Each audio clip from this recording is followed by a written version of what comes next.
The chandeliers inside the Whitfield Grand Ballroom cast a warm, honeyed glow across 300 place settings, each one arranged with a kind of precision that suggested someone had used a ruler to measure the distance between every fork and knife.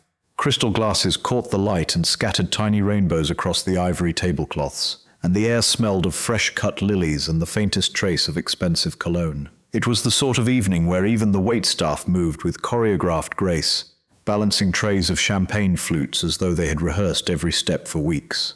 Outside, a line of black sedans and polished luxury vehicles curved along the circular drive of the Whitfield Hotel, depositing guests beneath a canopied entrance where a red carpet stretched from the curb to the gilded double doors. Marcus Reid stepped out of a dark blue sedan that was at least 6 years old. The paint was clean but not gleaming, and there was a small dent near the rear bumper that he had never bothered to fix. He adjusted the lapels of his charcoal suit, a well-made but unremarkable garment that he had purchased off the rack 3 years ago for a parent-teacher conference and had worn perhaps 4 times since. His tie was a deep navy, knotted with care but without flair, and his shoes were polished but clearly not new. He looked by every visible measure like a man who had wandered into the wrong event. He paused at the entrance and glanced up at the banner that hung between 2 marble columns. It read in elegant gold script, "The Belmont Children's Alliance Annual Gala and Charity Auction." Below that, in smaller letters, it said, "Building futures one child at a time." Marcus read the words quietly to himself, then stepped through the doors. The lobby was a cathedral of marble and soft lighting. A string quartet played something by Handel near the coat check, and clusters of guests stood in small circles, laughing and gesturing with their drinks. The women wore gowns that shimmered like water under moonlight, and the men wore tuxedos that fit so precisely they might have been sewn onto their bodies that afternoon.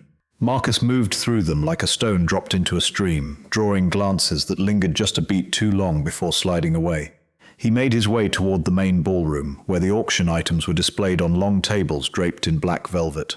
There were week-long stays at private villas in Tuscany, signed memorabilia from Hall of Fame athletes, a diamond necklace from a jeweler whose name Marcus did not recognize but whose reputation apparently warranted a security guard standing within arm's reach of the display case. Marcus paused near a framed photograph of a sunset over the Grand Canyon, part of a collection by a photographer whose work had appeared in several major galleries. He leaned in to read the description card, his hands clasped behind his back. That was when Preston Vale noticed him. Preston was standing 12 feet away, holding a glass of scotch that cost more per pour than most people spent on a week of groceries. He was tall, broad-shouldered, and deeply tanned in a way that suggested either a recent trip to the Caribbean or a very expensive dermatologist. His tuxedo was custom, his cufflinks were platinum, and his watch was the kind of timepiece that men like Preston made sure to mention in conversation at least twice per evening. He had been mid-sentence, telling a small audience about his recent donation to a children's hospital wing that would bear his name, when his gaze drifted to Marcus. Preston's eyes narrowed. He watched Marcus move along the auction table, pausing at each item, reading each card with a quiet attentiveness that Preston found inexplicable. The man's suit was wrong, his shoes were wrong, his entire bearing was wrong. He did not have the loose, confident posture of someone who belonged in a room like this. He moved carefully, almost apologetically, as though he were aware that the space around him had been designed for different bodies. Preston leaned toward a uniformed security officer who stood near the entrance to the ballroom. "Excuse me," he said, lowering his voice just enough to suggest discretion without actually achieving it. "That gentleman over there, the one in the grey suit near the photography collection, do you know who he is?" The security officer, a thick-necked man named Carl who had worked events at the Whitfield for 11 years, glanced in Marcus's direction. "No, sir, I don't recognize him." "That's what I thought," Preston said. He took a slow sip of his scotch. "Might want to check on that." "This is a closed event, invitations only." Carl nodded and spoke quietly into his earpiece. Within 2 minutes, Vivian Cross appeared. Vivian was the Gala chair, a title she had held for the past 4 years and defended with the ferocity of a general protecting a border. She was 53 years old, with silver-streaked auburn hair swept into an architectural updo and a gown of midnight blue that fit her like armor. She wore a single strand of pearls that had belonged to her grandmother, and her smile, when she deployed it, could make a person feel either deeply welcomed or profoundly dismissed, depending on which version she chose. Tonight, approaching Marcus Reid, she chose the latter. "Good evening," she said, positioning herself between Marcus and the auction table with a smoothness that suggested years of practice.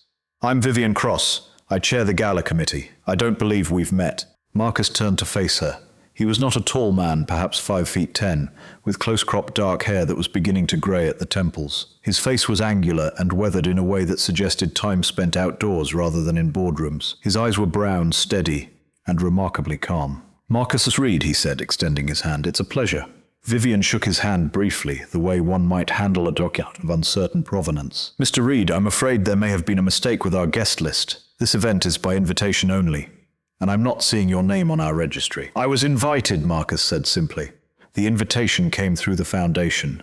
Which foundation would that be?" "The Cornerstone Trust." Vivian's expression did not change, but something behind her eyes shifted, a quick recalculation that she performed and dismissed in the space of a breath. She pulled a slim tablet from the small clutch she carried and scrolled through the guest list with the speed of someone who had already made up her mind. "I'm not finding a Marcus Reid associated with any of our sponsoring organizations," she said. "The Cornerstone Trust, you said?"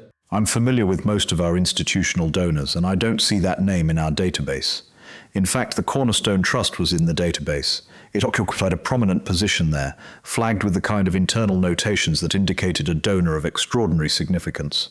But the Trust's contact information was routed through a law firm, and the name Marcus Reid appeared nowhere in the public-facing materials." Vivian had scrolled too quickly, searching for a name rather than a connection, and her assumptions had outpaced her diligence. "I assure you, the invitation is legitimate," Marcus said. His voice was patient, unhurried, as though he had all the time in the world and no particular investment in whether Vivian believed him. Vivian glanced over her shoulder. Preston was watching from across the room, his expression a careful blend of concern and satisfaction. Two other board members had noticed the exchange and were murmuring to each other behind their champagne glasses.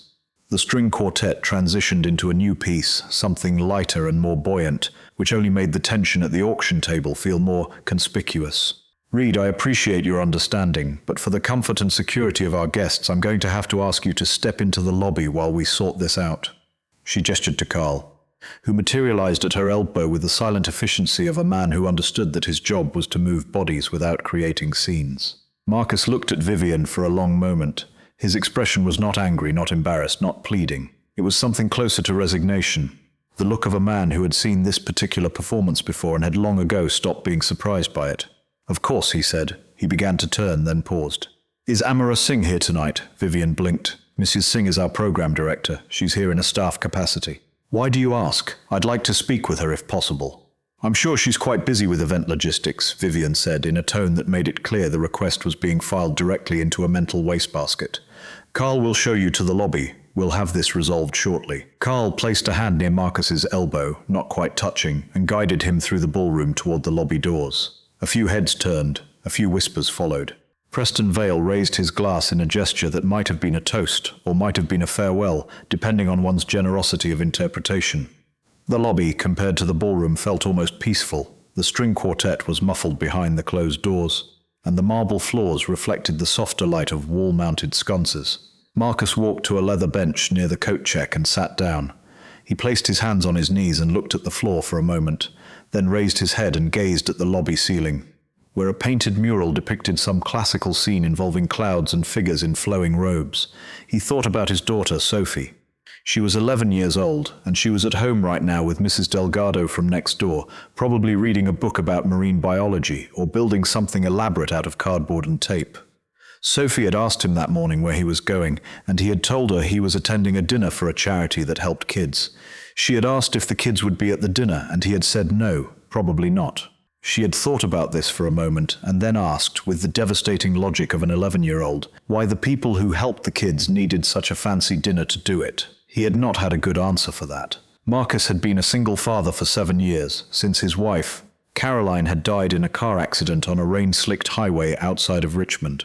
The first 2 years after her death had been a blur of grief, logistics, and the grinding daily work of keeping a 4-year-old fed, clothed, and convinced that the world was still a safe place. He had sold their house, moved to a smaller place closer to his mother, and thrown himself into work with a ferocity that his business partners had mistaken for ambition, but was actually something closer to survival. The work had paid off spectacularly and unexpectedly. Marcus had co-founded a logistics software company in his late 20s, and by the time Caroline died, it was profitable but modest.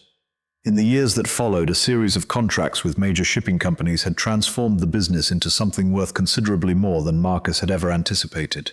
He had sold his majority stake 4 years ago for a sum that still felt abstract to him, a number on a screen that bore no relationship to the life he actually lived, which involved driving Sophie to school, coaching her softball team, and eating dinner at the same kitchen table every night. He had established the Cornerstone Trust shortly after the sale, funded it with the bulk of his wealth, and hired a small team of advisors to manage its operations. The trust gave generously and anonymously to a carefully selected group of organizations, with the Belmont Children's Alliance at the top of the list.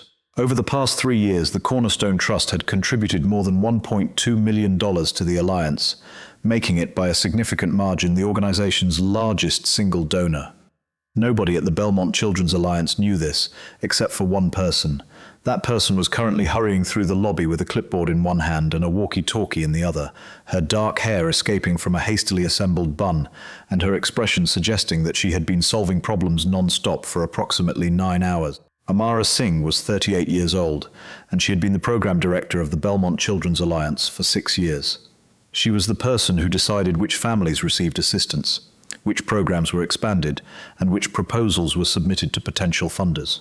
She was also the person who stayed late to fix the copy machine, who drove supplies to satellite offices in her own car, and who had once spent an entire weekend assembling bunk beds for a transitional housing unit because the volunteer crew had not shown up. She was, in the quiet estimation of everyone who worked closely with her, the reason the organization functioned at all. She was also chronically underfunded, perpetually understaffed, and increasingly frustrated by the fact that the Gala, which cost nearly $200,000 to produce, generated attention and donations that were often earmarked for things that had nothing to do with the children the Alliance was supposed to serve. Amara spotted Marcus on the bench and stopped. She looked at him, then at the closed ballroom doors, then back at him. "Are you all right?" she asked. "I'm fine," Marcus said. "There was a mix-up with the guest list." "A mix-up," Amara repeated, in a tone that suggested she had opinions about the kinds of mix-ups that occurred at events like this. "I'm Amara Singh. I run the program side of things." "I know who you are," Marcus said. He stood up and extended his hand. "Marcus Reid. I'm connected to the Cornerstone Trust." Amara's hand froze mid-shake. She stared at him. "The Cornerstone Trust," she said slowly. "You're connected to the Cornerstone Trust. I founded it." Amara's clipboard dropped slightly. She recovered quickly, but the surprise on her face was genuine and complete. "Mr. Reid, the Cornerstone Trust is our most significant funding partner. Your contributions have funded nearly 40% of our direct services over the past 3 years. I have been trying to arrange a meeting with a representative of your foundation for over a year." "I know," Marcus said. "I've read your emails, all of them. You write very thorough emails." Amara looked at the closed ballroom doors again, and this time her expression was considerably less neutral. "They removed you from the Gala," she said. It was not a question. Cross felt it was best to verify my invitation in the lobby. "Vivian removed you." Amara pressed her lips together. "Did she know who you are?" She didn't ask. Amara exhaled through her nose, a sharp, controlled breath that contained what appeared to be several years of accumulated professional frustration. She sat down on the bench next to Marcus, set her clipboard on the marble floor, and placed the walkie-talkie on top of it. For a moment they sat in silence, listening to the muffled sound of laughter and clinking glass from the ballroom. "Can I be honest with you, Mr. Reid? I'd prefer it. This gala costs us $187,000 to produce. Last year it netted approximately $310,000 in donations and auction proceeds, which sounds like a healthy return until you realize that nearly half of that was earmarked by the donors for specific initiatives that have more to do with visibility than impact. Preston Vale, for instance, donated $75,000 last year, all of which went toward naming a computer lab in the downtown center.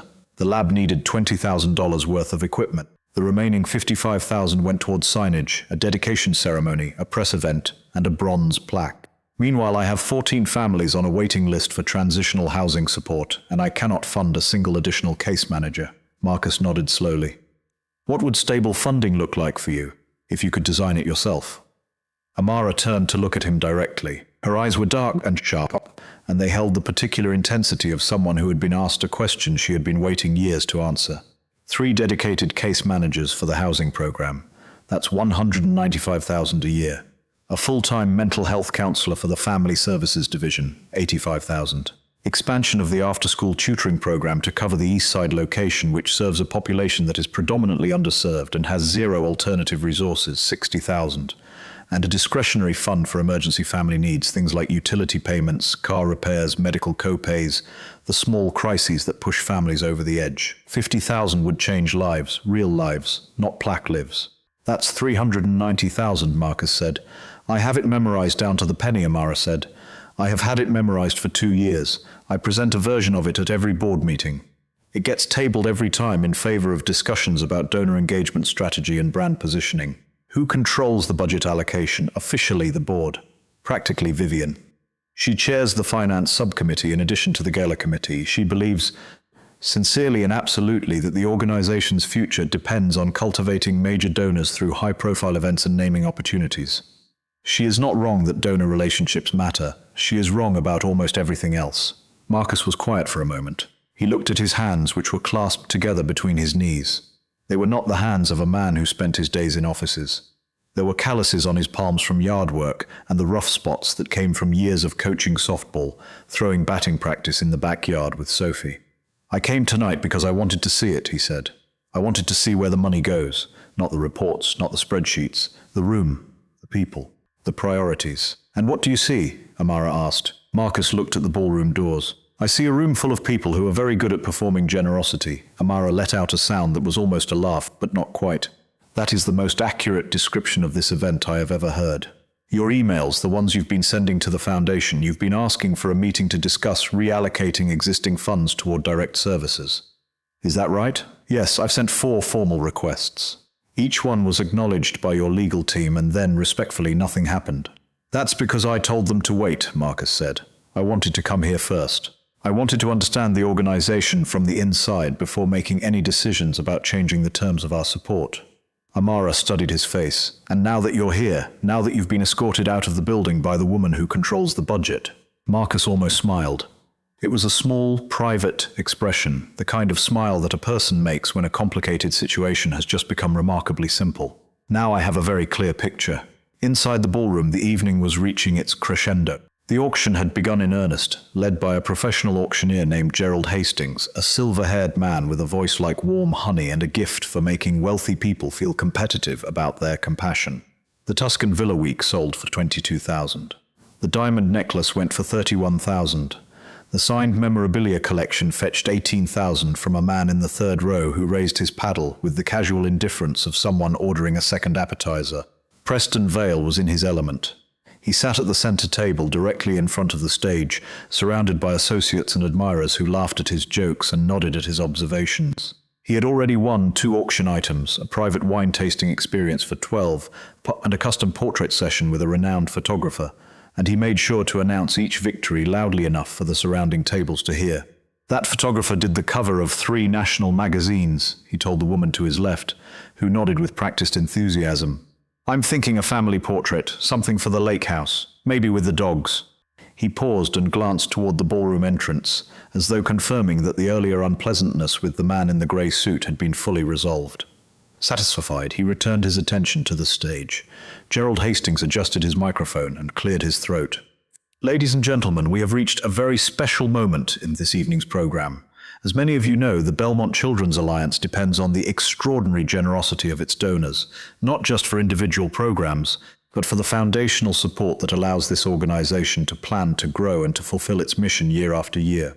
He paused for effect. The room grew quiet. Tonight, I am honored to announce a cornerstone pledge that represents the single largest commitment in the history of the Belmont Children's Alliance. This pledge, made anonymously through a private foundation, totals $750,000 over 3 years, and it is designated for the expansion of direct services to the families and children who depend on this organization every single day. A murmur swept through the room. Preston Vale's smile stiffened slightly.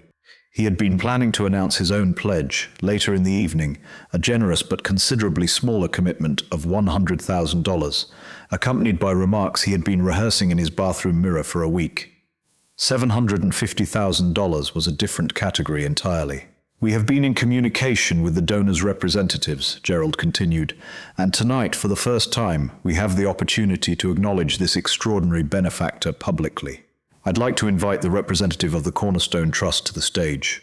There was a moment of expectant silence. Heads turned, people looked at each other, searching for the person who was supposed to stand. No one moved. Behind the stage, a young staff member named Danielle Porter was frantically scrolling through a contact file on her laptop. She had been tasked with coordinating the Cornerstone Pledge announcement, and the name on the contact sheet was one she recognized from exactly one context, the security log from 35 minutes ago. "Oh no," she whispered. She grabbed her phone and sent a text to the event coordinator. The event coordinator read the message, turned pale and hurried to Vivian Cross's table. Vivian was seated at the board table, her posture perfect, her expression serene, her mind already composing the gracious remarks she would deliver to whichever corporate representative emerged from the crowd to accept the recognition. The event coordinator leaned down and whispered in her ear. Vivian's serenity cracked. It was subtle. A slight widening of the eyes, a brief tightening of the jaw, but to anyone watching closely it was unmistakable. She whispered something back, and the event coordinator shook her head. Vivian whispered again, more urgently, and the coordinator shook her head again. The donor contact for the Cornerstone Trust's $750,000 pledge was Marcus Reid. The man Vivian had just had removed from the building. Vivian's mind raced through possibilities like a chess player who has just realized she is in check. She could claim a miscommunication. She could send someone to the lobby to retrieve him quietly. She could stall. She could redirect. She could do any number of things, all of which would require the cooperation of a man she had just treated like a trespasser. At the podium, Gerald Hastings was filling time with practiced ease, elaborating on the significance of cornerstone pledges and the transformative power of sustained giving, but the audience was growing restless. The announcement had promised a revelation, and the revelation was not materializing. Then the ballroom doors opened. Amara Singh walked in first, her clipboard tucked under her arm, her expression composed but carrying an undercurrent of something that might have been satisfaction. Behind her, with his hands in his pockets and his modest charcoal suit looking even more conspicuous in the ballroom light, came Marcus Reid. The murmuring started immediately. People recognized him, not as a donor, not as a philanthropist, but as the man who had been escorted out of the room less than an hour ago. The whispers moved through the crowd like wind through tall grass, bending heads together and raising eyebrows in rapid succession. Amara walked directly to the stage. She took the microphone from Gerald, who yielded it with the grace of a man who understood when a moment had exceeded his scripted role. "Good evening," Amara said. Her voice was steady, clear, and carried the authority of someone who spent her days making decisions that affected real lives. "I apologize for the delay. I'd like to introduce Marcus Reid, founder of the Cornerstone Trust and the individual behind the anonymous Cornerstone Pledge of $750,000. Mr. Reid is and has been for the past 3 years the largest single donor to the Belmont Children's Alliance. His contributions have funded direct services for over 200 families, including transitional housing support, educational assistance, and emergency family interventions." She paused and looked at the audience. "Mr. Reid prefers to give anonymously. He came tonight not to be recognized, but to better understand the organization he supports. He was, until a few minutes ago, in the lobby, having been removed from this event due to what has been described as a guest list error." The silence in the room was absolute. 300 people held their breath. Preston Vale set his scotch glass down very carefully as though it had suddenly become fragile. Vivian Cross stood. She moved toward the stage with the measured steps of someone walking across a frozen lake, uncertain where the ice might give way. "If I may," she said, reaching for a microphone. "I want to address this directly. There was an administrative error with our guest registry. Mr. Reid's name was not properly linked to his foundation in our system. This was entirely my responsibility, and I offer my sincerest apologies." She turned to Marcus with a smile that was technically flawless but emotionally vacant. "Mr. Reid, on behalf of the entire Belmont Children's Alliance, we are honored by your presence and your extraordinary generosity. Please know that your contributions are deeply valued." Marcus stepped to the microphone. He looked out at the audience, and for a moment he seemed to be considering his words with the same careful attention he had given to the auction items earlier, reading each one, weighing each one, making sure he understood exactly what was in front of him. "Thank you, Miss Cross," he said. His voice was quiet but carried clearly in the silent room. "But I should be precise about something. What happened tonight was not a list error. It was a judgment error. I was removed from this room because I did not look like I belonged here, because my suit was not expensive enough, because I did not arrive in the right car, because no one recognized my face. The assumption was that a person who looks like me, who dresses like me, who moves through the world the way I do, could not possibly have a reason to be in a room like this. That assumption was wrong, and it is worth examining. Because if this organization makes that assumption about a donor, I have to wonder what assumptions it makes about the families it serves." The room remained silent.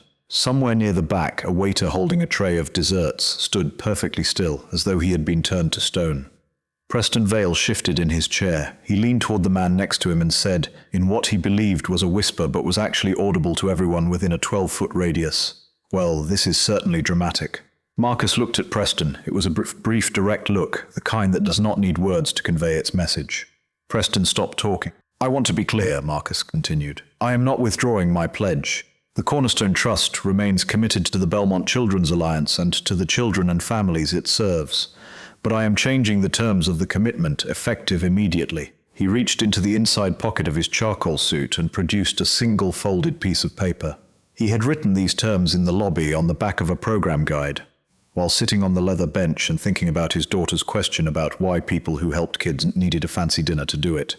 First, the $750,000 will be designated exclusively for direct program services, not for gala production, not for naming rights, not for plaques or ceremonies or press events. For the case managers, counselors, tutoring programs and emergency funds that Ms. Singh has been requesting for the past 2 years. Amara, standing at the edge of the stage, felt something loosen in her chest. It was the feeling of a door opening that she had been pushing against for so long she had forgotten what it felt like when it moved. Second, a program allocation committee will be established to oversee the distribution of these funds. Ms. Singh will chair this committee. The committee will include at least 2 representatives from the communities served by the Alliance, and it will have final authority over how the money is spent. Vivian's smile had not changed, but her knuckles, wrapped around the microphone she was still holding, had gone white. Third, the individual currently serving as chair of both the Gala Committee and the Finance Subcommittee will be asked to choose one role. Holding both positions creates a conflict of interest that has allowed event production costs to consume resources that should be directed toward the organization's mission. This was, everyone in the room understood, not really a choice. It was a polite way of saying that Vivian Cross would be removed from financial authority. The fact that Marcus delivered it without raising his voice, without accusation, without any apparent emotion at all, made it more devastating than any tirade could have been. Marcus folded the paper and placed it back in his pocket. "These are the conditions of the Cornerstone Trust's continued support. I'll have the formal terms delivered to the board by Monday." He turned to Preston Vale. "Mr. Vale, I understand you've been a generous supporter of this organization for many years. I'd like to extend an invitation. If you're willing to match a portion of the Cornerstone Trust's pledge, say $100,000 directed entirely toward direct services with no naming rights, no plaque, no press event, I'd welcome the partnership." The room turned to look at Preston. It was the kind of moment that separates genuine generosity from its performance, a clean, well-lit space where the difference between charity and theatre becomes impossible to ignore. Preston could say yes, and the money would go to families and children, and the quiet, unglamorous work of keeping vulnerable people from falling through the cracks. Or he could hesitate, and in that hesitation, everyone in the room would understand something about the nature of his giving that no bronze plaque could ever conceal. Preston hesitated. It was only a few seconds, but in a room that's silent, a few seconds was an eternity. He opened his mouth, closed it, picked up his Scotch glass, set it down again, and finally produced a smile that was perhaps the least convincing expression of goodwill the Whitfield Grand Ballroom had ever witnessed. "Well, that's certainly a generous offer," he said.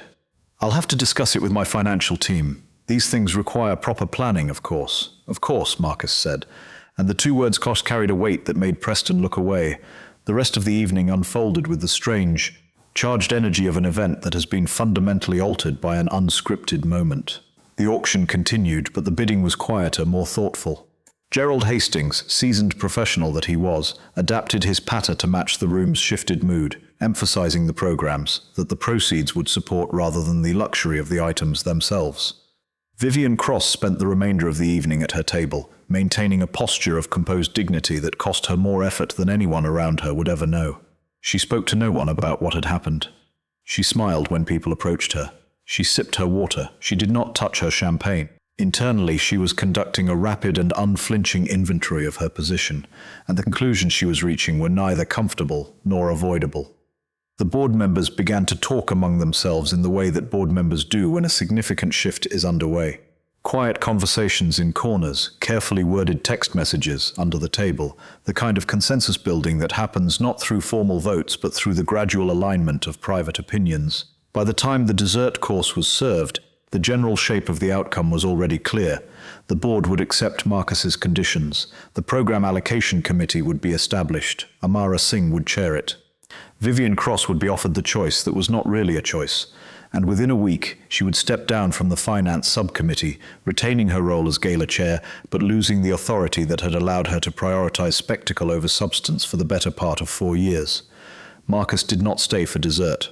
He found Amara near the service entrance, where she was coordinating the cleanup crew and making notes on her clipboard about which auction items needed to be packed and shipped. "Monsieur Singh," he said. She looked up. "Mr. Reid, the allocation committee. I meant what I said. You should chair it. You know where the money needs to go better than anyone in this building." "I know," Amara said, and there was no arrogance in it, just the simple confidence of a person who has spent years studying a problem and knows the answer. "I have a list of 14 families on the housing wait list. Some of them have been waiting for over a year. If we can fund 2 additional case managers by the end of the quarter, I can start moving them through the system immediately." "Then do it. You'll have the first disbursement within 2 weeks." Amara nodded. She extended her hand, and this time when Marcus shook it, the handshake was different from the brief, uncertain exchange in the lobby. It was firm, direct, and held for a moment longer than convention required, carrying the weight of a partnership that both of them understood was built on something more durable than a gala evening. "Your daughter," Amara said. "Sophie, you mentioned her in the lobby. How old is she? 11? Bring her next time, not to a gala, to the downtown center. Let her see the tutoring program. Let her meet the kids." Marcus's expression softened. It was the first time all evening that he had looked anything other than composed, and the change was subtle but unmistakable, a warmth around the eyes, a slight easing of the jaw. "She'd like that," he said. "She'd like that very much." He turned and walked toward the lobby. A photographer from a society magazine was positioned near the main exit, camera ready, and Marcus veered smoothly toward a side corridor, skirting the photographer's line of sight with the practiced ease of a man who had been avoiding cameras for years. He retrieved his coat from the check, nodded to the attendant, and stepped out into the cool night air. The valet area was nearly empty. Most guests were still inside, lingering over coffee and conversation, processing the evening's unexpected turn. Marcus walked past the valet stand and down the curving drive to where his dark blue sedan was parked. He unlocked it with his key, not a fob, an actual metal key, and sat in the driver's seat for a moment before starting the engine. He thought about Caroline. He often thought about Caroline at moments like this, not with the sharp, suffocating grief of the early years, but with a quieter ache, a sense of absence that had become as familiar as his own breathing. She would have been better at this than him. She had been graceful in rooms like that, easy with strangers, quick to laugh. She would have handled Vivian Cross with a warmth that disarmed rather than a patience that endured. She would have known exactly what to say to Preston Vale, something kind and precise that would have made him want to be better rather than making him feel exposed. But Caroline was not here. Marcus, and he had done what he could, in the way he knew how, which was quietly and directly and without performance. He drove home through streets that were wet from an earlier rain, the headlights catching the reflections on the asphalt in long liquid streaks. The radio played something soft and instrumental that he did not recognize. When he pulled into his driveway, the porch light was on, and through the kitchen window he could see Mrs. Delgado sitting at the table reading a magazine. He let himself in quietly. Mrs. Delgado looked up and smiled. "She's asleep," she whispered. "Went down about an hour ago. She finished her ocean project. It's on the dining table. She wants you to see it first thing in the morning." "Thank you, Gloria," Marcus said. He walked Mrs. Delgado to the door, locked it behind her, and then went to the dining table.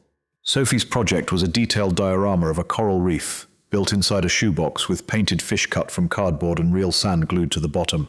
A small handwritten card taped to the side read, "The Great Barrier Reef," by Sophie Reid. "Did you know that coral reefs support 25% of all marine species? That is a lot of fish, depending on one thing." Marcus stood looking at the diorama for a long time. Then he went upstairs, checked on Sophie, who was asleep with a book about octopuses open on her chest, carefully removed the book and placed it on her nightstand, pulled the blanket up to her shoulders, and stood in the doorway of her room for a moment listening to her breathe.